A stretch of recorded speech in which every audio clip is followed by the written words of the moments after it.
You are listening to Kapatid Central, where we talk about the difficult topics the way only siblings can. Now here are your hosts, Donna, Delia, Darlene, and Neil. Hey everyone, welcome back to Kapatid Central. First things first, we'd like to say thank you to all those who listened to our first episode and sent us wonderful and uplifting messages. We appreciate your support so much. And we'd like to give special thanks to Chacha all the way from Norway, Irish from Utah, Dr. Arnel Pauco from PGH, and Ati Del Senior High School co-teachers. Ako rin, I would like to thank my kids, especially my teenagers. They really gave me honest feedback. Sabi nila sa akin, Mommy, you sounded dead among the four of you. So, hopefully I'll be better this time. So, good luck sa akin. Hopefully. Okay, so ngayon, sana talaga you won't sound dead, Ate Don, because our topic today is dating. D-A-T-I-N-G. Dating. I think because napaka-wide ng generation gap natin, no? So Ate Donna is 46? Grabe naman. 44? 44 lang, turning 45. 44. Okay, sorry. My mistake. 44 pala. While Ronilo is only 30 years old. So that's a 14-year gap. So definitely our ideas of dating will be very different. Pero let's explore. What's the difference between dating back then in the 90s versus dating now? So Tidon, can you share with us some of your experiences and Ate Del during your time? I started dating when I was, I think, 14 or 15. I was third year high school. The first time I dated, I was with a friend. We were with a friend. So, tatlo kami. So you mean you went out for a meal or for a movie? No, we watched a movie. At 14, huh? Ate Del, how about you? Okay, please, no negative feedback or no violent reactions. I first dated when I was in third year college. Although, yes, you do know that I had my first boyfriend when I was also 14 years old. Yeah. But I will not consider that as dating because we never went out. He just came to our place every now and then for about an hour or so. Yeah, and then we will meet in school where we will just simply be schoolmates. So we never really went out on a date. Oo, natatandaan ko. Lagi yan sila nag-hangout sa bahay. Yeah, playful thing that teenagers would do. Just for our listeners' idea, no, Ate Don and Ate Del have a 1-year gap. So yung mga ginagawa nila noon are very similar. Pati sa kalandian, medyo similar din sila. 14 years old talaga sila, no? Pareho. Hindi, level up si Ate Donna. Bakit naman? Tama ka naman, medyo similar. Kasi level up na si Ate Donna. Bakit level up? Yeah, paki-expound nga. Bakit ako level up? Because somebody asked you to elope with him. Tanan. Yeah, that's a different story. May story behind that. Not because we dated and not because he liked me. That's for another episode. Yeah. So Ronil, how about you? First actual date. I'm a late bloomer. So my first date was when I was 22. So at that time, I was preparing my papers for college. And then I decided to work for the meantime sa isang BPO company sa Makati. I had a very nice trainer and I found her attractive. She was very well-spoken, clear skin. So, para sa mata ko, maganda siya. Maganda rin ang teeth. Well, she was wearing braces, so I can't remember kung ano itsura ng teeth niya that time. Pero ngayon nga, importante na sa akin yun. No? Before, probably not so much. Pero yeah, I thought I wanted to get to know her a little bit more. So I asked her out. I don't remember if we had lunch or dinner. Pero I remember that we went out to see a movie. And basically, that was it. That was our first and last date kasi I had to leave na for Hawaii. Okay, so then overall, yung mga experiences nyo about dating were really about hanging out with a person that you potentially like, di ba? Is it anything different with the youth today? Wait, before we continue, darling, can we please ask your first dating experience? Because we already shared ours. My first dating experience, I believe it happened when I was in university. Really? Really? I think so. Was it not? Do you remember anything else apart from that? No, really. Not really, right? Nothing comes to mind. The guy with the big ears. Yeah, Hindi yun. the guy with big Hindi yun ears. si Mighty Mouse. Hindi siya yun. May code name talaga. Hindi siya yung first. Hindi si Mighty Mouse yun. So when I was in university, I used to go to Moraita kasi Ate Delia was teaching in FEU, di ba? And I went there every Wednesday. Oh, yeah, I remember that Mhm. guy. Every Wednesday. Kinikilig ako Kasi now. I had no classes every Wednesday. I stayed in a dormitory. So I just thought, I would go and meet with Ate Del every Wednesday and I would attend a Bible study class around that area. And there was this nice guy over there. And I think he also visited me in the dorm. That was pretty much it. We didn't even go out to watch a movie or anything like that. Wow. I was not ready. So sabi ni Ronil, late bloomer siya at 22. And I'm so happy to hear that kasi ako din late bloomer. Pero later siya. Later siya kaysa sa akin. Mahiyain pala tayo, no? Hindi halata. Hindi halata. Pero oo, mahiyain talaga tayo. So sa ngayon, Ate Don and Ate Del, since you have children who are going out on dates already, do you see any difference between the way they go out on dates now versus how you went out on dates before?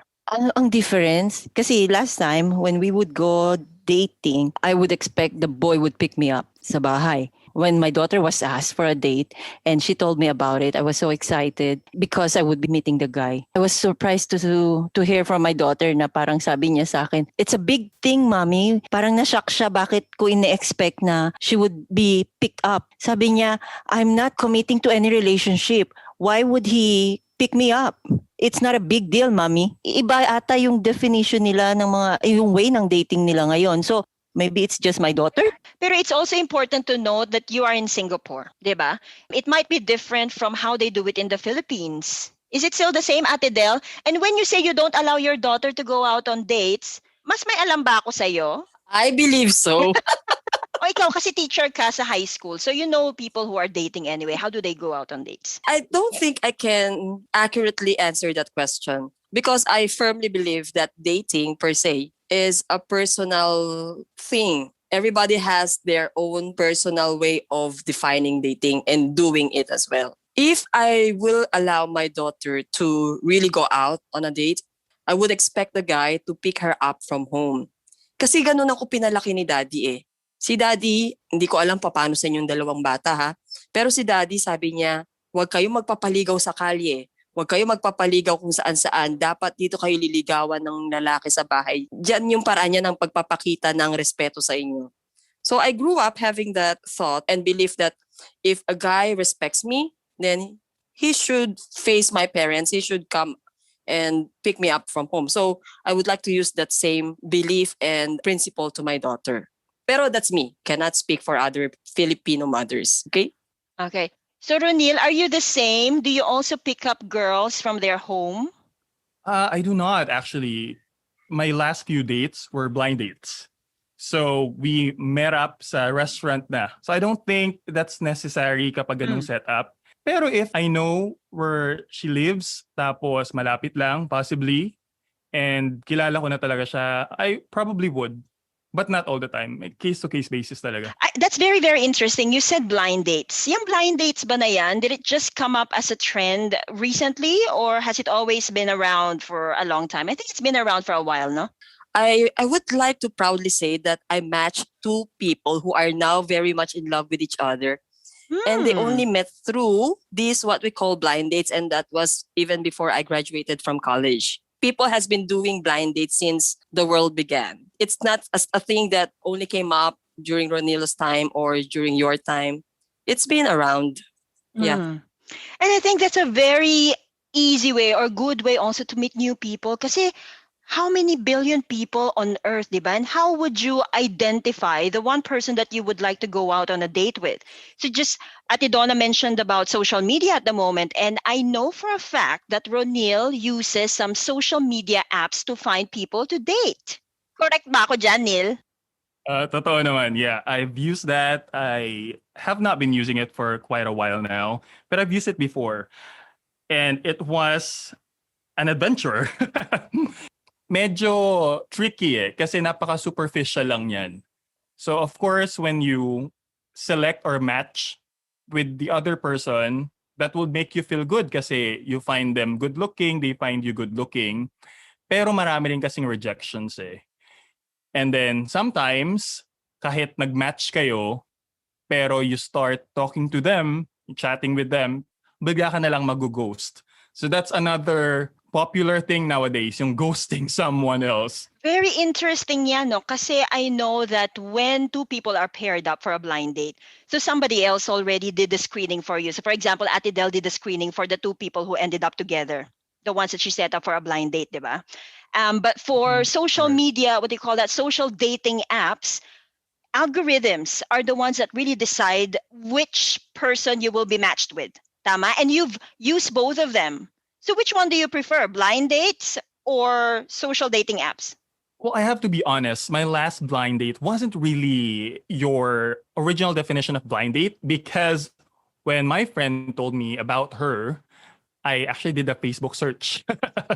I looked for her profile before I said yes to my friend. So it was not 100%, it was not a true blind date. It was not a true blind date, but which one do you prefer? I think I don't have any preference. As long as it turns out to be a good date, I'd be okay with either dates, actually. Okay. So because during Ate Don and Ate Del's time, social dating apps were not in existence yet. Right. Diba? And so how difficult or how easy was it for you to find people to date? Oh, I remember that time, usong-uso yung ano tawag doon yung radio? It's not phone pal. They use some radio. I forgot the term. Ay, yeah, I remember that karadyo, parang ganon. Oo. They have this two-way radio. Hindi two-way radio yon. Parang ano ba? Hindi naman siguro transistor yun. Kasi we never had that one. Talaga? Hindi Kasi ko yung alam. time ko, meron ng mga nag-eyeball pero wala naman silang hawak na walkie-talkie. No, pero I know what you mean. I know what you mean. That's what we use for when there's emergencies. For example, wala yung mga cell towers, namatay lahat sila. That is still going to function, right? Yeah, kaya sabi ko sa inyo, ang idea ng blind date has been the same ever since. Ang ano lang, nagbabago lang yung way ng pagde-date ng mga tao because of the generation. Because the generation changes. Yeah, I would like to say, if we can turn back the time, I would not prefer those dating apps. I would still prefer blind dates over those dating apps. You might want to ask me why. Why? Because there's some excitement and you will not be discouraged if the date will not be successful. Kasi kapag dating app, match kami. And then when you see each other in person, ay hindi pala, bakit ganun? So may discouragement. Sa bagay, when you start with liking a person, it starts really with the physical appearance, di ba? Pero mas napofocus ngayon kasi merong ang mga ganyang app. Hindi, napangasawa ko, hindi naman physical appearance ang hinanap. Nakita ko bigla. Oy, umaming ka rin, te. Huwag kang ganyan. Oy. Natawa-tawa ka dyan. Ang tingin ko sa kuya mo dati, matangkad. Ewan ko bakit, lumiit. Be it known, ako lang may poging asawa dito. Aminin nyo na yan. That is still debatable, I think. Sige, aminin na natin mas pogi sa dalawa. Sige na nga. Pero naalala ko, when it comes to dating again, naalala ko sinasabi ni Mami dati, anak, pag nagde-date kayo, don't ever let the guy always pay for the date. You should always pay your share of the food or the movie tickets. And why? So that you will not feel indebted to the guy. Kasi when we feel indebted daw, we might think that we owe them something else, like necking or petting. So parang pwede yon because they paid for our food and our movie tickets and that. Yeah, feeling ko malaking effect sa akin yung paniniwala nyo na yan. Kasi ever since bata ako, naririnig ko na yung ganyang principle eh. So when I started going out, and I was very, very lucky, yung first date ko, she offered to split the bill. Pero ngayon tuloy, every time I go out, ine-expect ko, the other person would at least offer to split the bill. And kapag hindi nag-offer, medyo na-turn off ako, sa totoo lang. Of course, I would still expect na, for the first date, ako talaga magbabayad. Pero the willingness to split the bill, gusto ko nandun lagi. And pag wala yun, I don't know if I'd go on a second date with that person. That principle is timeless. Kasi hanggang ngayon, sinashare ko yan sa mga anak ko. And I always tell them, yung kagaya ng sinabi sa akin ni Mami, yung sinasabi ko rin sa mga bata, you don't let somebody spend so much on you because when they ask something in return, you may not be able to say no. Kaya lagi ko sinasabi, and both of you are not professionals. So dapat half, kasi students kayo and you're just relying on your parents' money. So, Ate Donna, thank you for that. But I would like to say, where was I when mommy was telling you all those rules? Absent ba ako? Nagde-date ka na. 14 years old ka nun eh. Correct ka? No. I never heard that from mommy. Although that is also one of my principles in life. But I don't think I learned that from mommy. What I learned from mommy is this. Anak. Remember mommy, whenever you come home from work or from school, she will really wait for you. She will, Ask you how you were. she will sit with you and watch you and chat with you during dinner time. She also did that to me. For short interrogation. But yes. But that thing about the money and the spending during daytime, I never really heard that from her. What I heard from her is, anak, kahit anong mangyari, wag mong isusuko ang bataan mo. Yun talaga ang lagi kong natatandaan. Oo, hindi ko alam kung bakit parang ako lagi si kinasabihan ni mami noon. Si Ate Donna naman ang malandi sa aming dalawa. Pero no, totoo. Kaya tandang-tanda ko. Kaya feeling niya more beautiful siya sa akin. Well, I take pride. Ate Del, sa totoo lang, ikaw ang pinakaligawin. Ano? Si Ate Del talaga ang pinakaligawin sa ating tatlong mga babae. Kasi sa dami ng kapitbahay natin, kunyari 10 yung kapitbahay nating lalaki, 7 doon nanligaw sa kanya. Totoo lang, di ba Ate Don? Would you agree? Kasi mabait yan. Wow.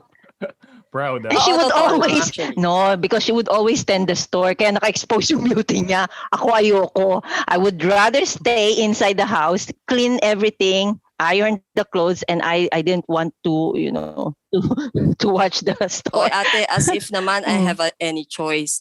Kasi nga, you chose to stay inside the house cleaning, ironing clothes. So, ako yung, anak, magbantay ka ng tindahan.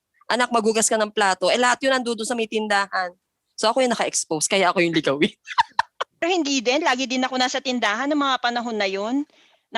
Kumakanta pa nga ako habang naghuhugas ng plato sa may tindahan. Hindi pa rin ako Ewan ko, ligawin. Filipina beauty siguro. Akala nila maganda talaga ako. Nalin lang sila ng kanilang mga mata.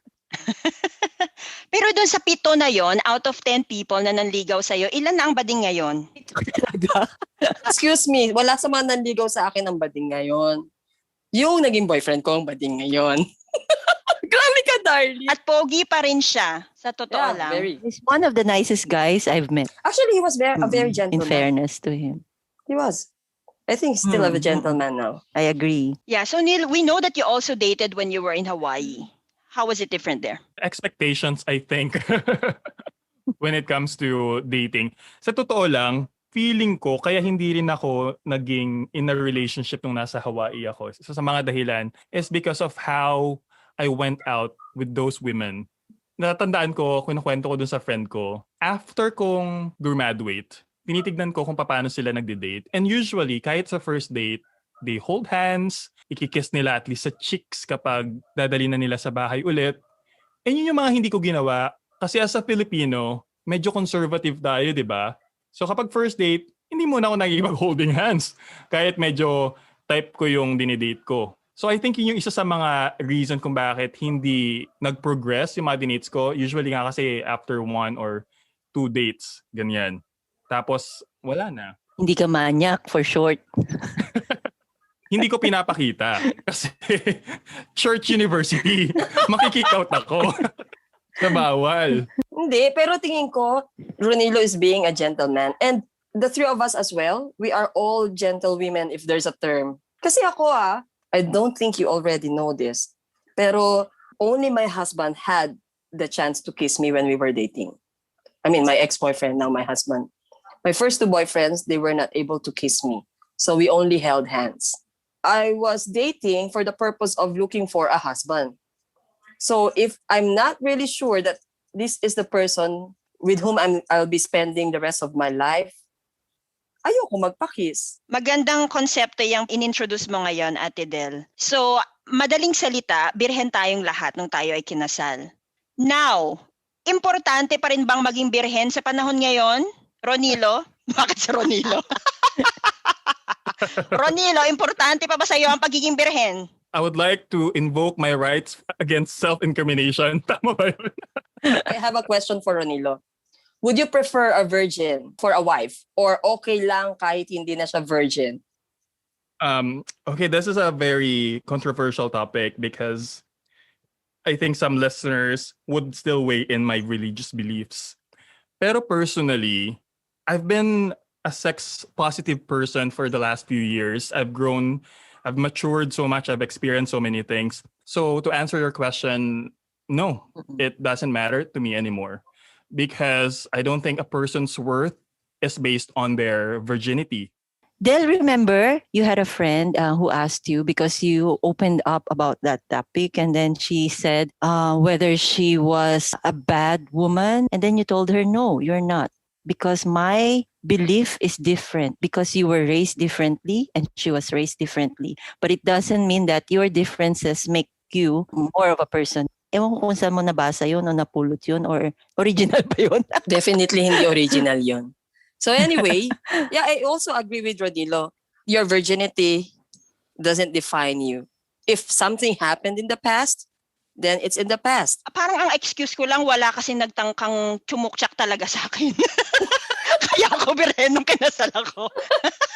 Walang choice pala. And I think virginity doesn't only apply to women, it also applies to men. So, pero, at the end of the day, if two people love each other and they are committed to having a relationship that's built on trust and love, I think that's enough. Okay, yeah, I agree with that. That's actually a good note to end this topic, this episode. We'd like to say thanks again, everyone, for tuning in. And we hope that you join us again next week. Thank you, everybody. Bye. Bye!